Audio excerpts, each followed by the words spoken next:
او په ډیرو حالاتو کې په روغتون کې د مریض پوښتنه کول همدومره چې مهم ګڼل کیږي همدومره د ناروغ او ورغلي شخص صحت ته په ساري امراضو د مبتلا کېدو خطر هم مطرح دی.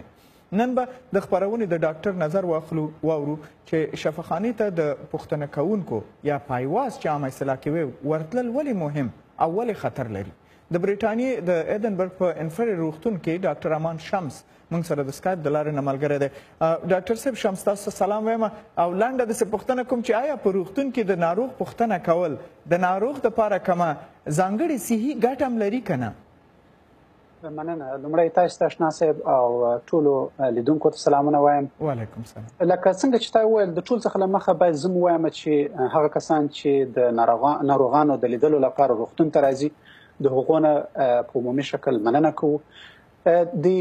شفاخانې ته یا روغتون ته د پایواز راتګ طبعا ګټې لري. یو له هغو څخه د مثلا چې ناروغانو ته یو څه ډوډۍ راوړي یا په اصطلاح باندې د مشورې په وخت کې کوم وخت چې ډاکټر مشوره ورته ورکوي په هغه وختو کې له ناروغ سره کومک کولی شي. نور هم داسې ډېر شیان دي چې له ناروغ سره پایواز پکې کومک کولی شي. خو لیکن په څه شکل باندې چې په اصطلاح باندې داسې وشي چې نه ناروغ ته تاوان ورسیږي او نه پکې هماغه کوم پایواز چې راځي هغه ته تاوان ورسیږي، نو باید د حفظ الصحه په صحیح شکل باندې باید ډېر خیال وساتل شي. داسې یو لنډ مشخص کې ووایو چې آیا صحي لحاظ نه مریض ته کم ګټه رسیږي که نه د یو خپلوان په لیدو؟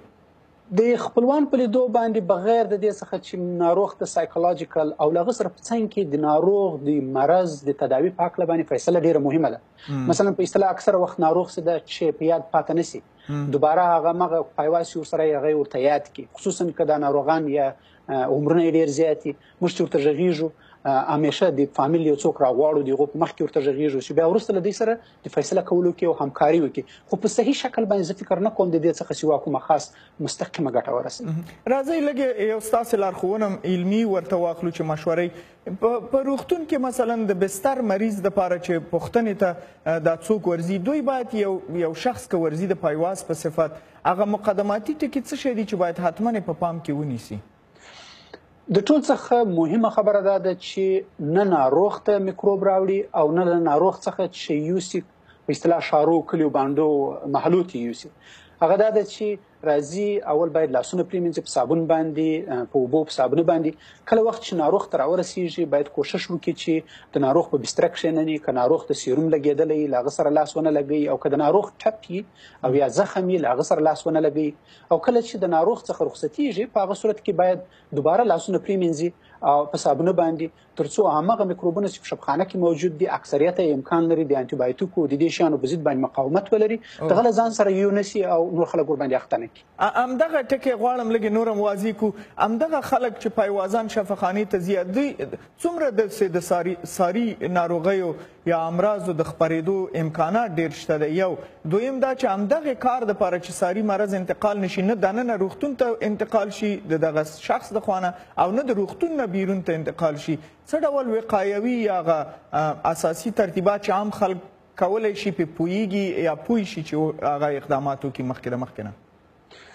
مهمه دا ده چې د ناروغي څه شی ده او دا هغه ما چې کوم مخکې ذکر کړل هغه عمومي دي، باید هر سړی یې وکړي. او دویمه خبره دا ده چې ناروغ د روغتون په کوم ځای کې موقعیت لري، څومره شدید ناروغ ده. که چېرته داسې وي چې په اصطلاح ناروغ مثلا د تیوبرکلوز ناروغي ولري، په اصطلاح باندې د اسهال ناروغي ولري، یا دغه رقم میکروب ورسره وي چې د هغه په ضد باندې مقاومت په هغه ملک کې ډېر زیات اوچت وي، د انټي بایوټیک ورباندې تاثیر نه کوي، په دغو صورتو کې باید له ناروغ سره نهایي زیات خیال وساتل شي. مثلا د سکلې موږ ورته په لاس کوو، څوک چې راځي هماغه یې ګوري، باید یو شی داسې چې خپل وجود باندې پټ کړي دغسې یو شی ورته واغونځي. او په اکثره وختو کې خصوصا د ټي بي په وختو کې چې ناروغ تیوبرکلوز ناروغي ولري په هغه صورت کې چې هغه امراض یا د مننجایټس ولري چې د یو څخه د بل ته د هوا له لارې انتقالیږي، په هغه صورت کې باید ماسک واغوندي پایواز تر څو له ناروغ سره مثلا وګوري. تاسو به خامخا اورئ او جریان کې هستئ چې افغانستان کې اکثره دا لږ څه معمول ښکاري. ځینې خلک یا پایوازان چې مثلا روغتون ته د خپل مریض پوښتنې ته ځي ځان سره ماشومان وړي یا مثلا ډېر نور کالي ورسره لاس کې وړي یا نور څه شیونه ورسره، دوی ته تاسو څه توصیه کوئ چې آیا ویسي دا کار ماشومان وړل ښه دي نه دي؟ څنګه یو لارښوونه ورته لرئ؟ عمومي توصیه به زما دا وي چې کله چې شفاخانې ته راځي یو خو باید ډېر زیات خلک رانسي په مختلفو وختو کې شفاخانې ته په وجه د دې باندې چې ناروغ خپله ناروغي او هغه چې د استراحت ته ضرورت لري د ډوډۍ وخت ته ضرورت لري او خوب ته ضرورت لري نو باید یو کس راسي او که غږیږي له ډاکټر سره څه وخت غږیږي په هغه صورت کې هم د فامیل نه باید یو کس وغږیږي ځکه په وجه د دې باندې که مختلف خلک له ډاکټرانو څخه مختلفو ډاکټرانو څخه پوښتنه کوي همیشه په دې وخت کې د محاورې یو څه مشکلات منځته راځي غلط استنباط له خبرو څخه کیږي او دوم د ماشومانو راوړل خصوصا که د هغو عمرونو د 12 کلو څخه کم وي زما په نظر دا به ښه خبره نه وي یو خو دا د خصوصا په داسې یو وطن کې لکه افغانستان چې هلته ناروغان اکثره یا ټپیان یا بل شی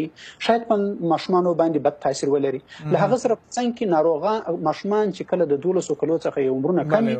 په وجه د دې چې د دوی معافیت د مختلفو وایرسو په مقابل کې ښه سي د دوی سره اکثره ډېر وایرسي ناروغي نو هغه امکان لري نورو ناروغانو ته انتقال کړي او همدغه رنګه د ناروغي ډاکټر صاحب وبخښه مداخله مې وکړه وخت لږ خلاص خو ډېر تشکر مننه کوم معلوماتونه هم کورم ودان